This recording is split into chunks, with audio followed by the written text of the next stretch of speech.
everybody, my name is Lauren Davidson. I'm an entomologist and manager here at the Cockerel Butterfly Center, and I'm here to talk to you about World Bee Day.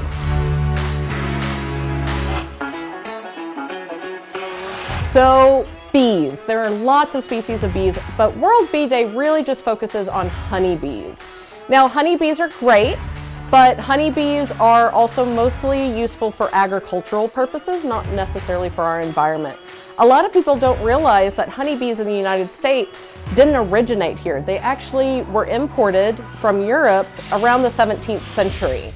So there are 4,000 other species of bees that are native to North America. So I really want to focus on these guys because a lot of them are really suffering right now and need a lot of help. Out of the 4,000 native bees in the United States, over 800 of those can be found in the Texas area.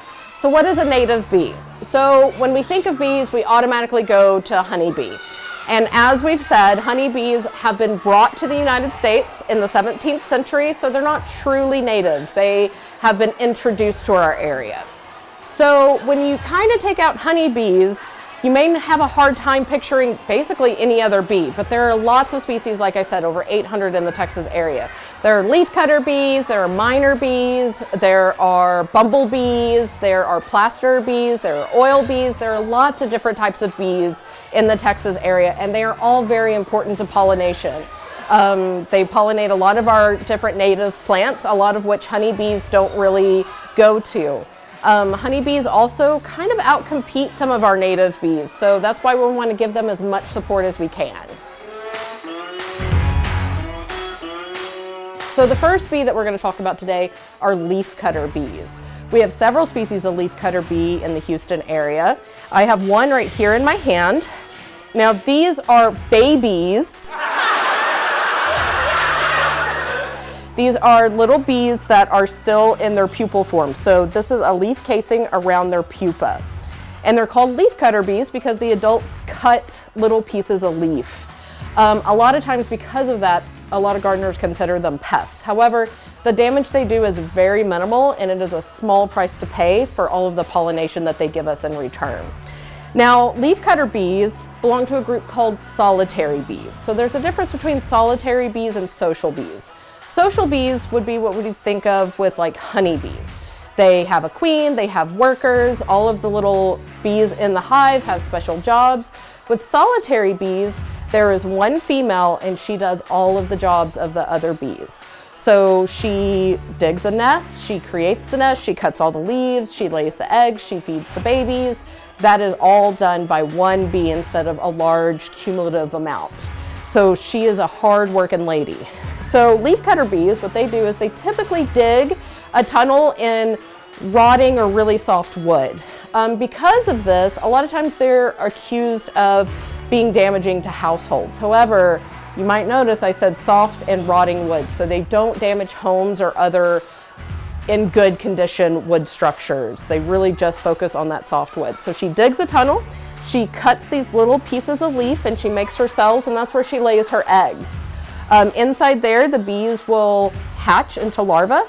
They will eat the food that she left for them, and then they will form a pupa, and that's what you see here is them wrapped in their little cells in their pupa.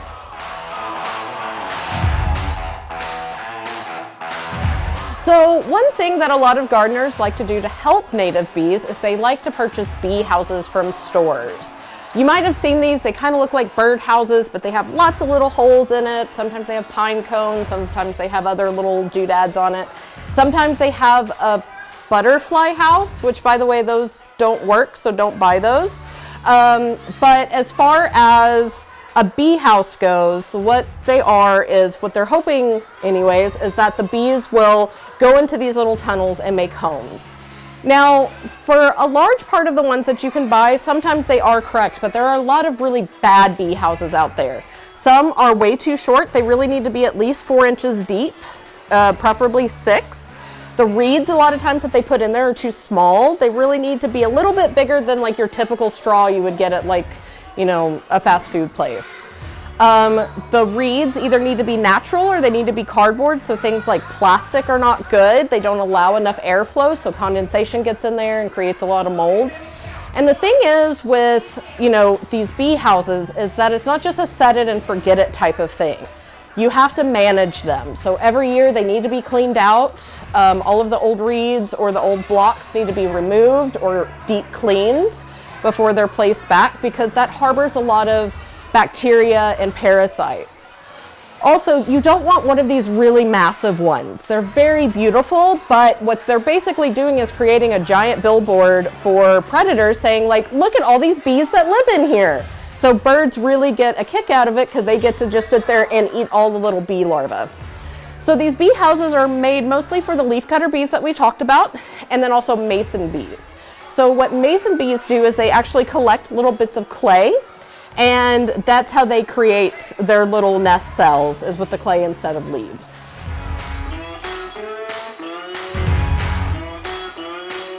So bees don't just come in one size and in yellow. They come in lots of different colors. There are black ones, there are brown ones, there are orange ones, there are even sometimes blue or green ones. They come in lots of different colors and also lots of different shapes and sizes.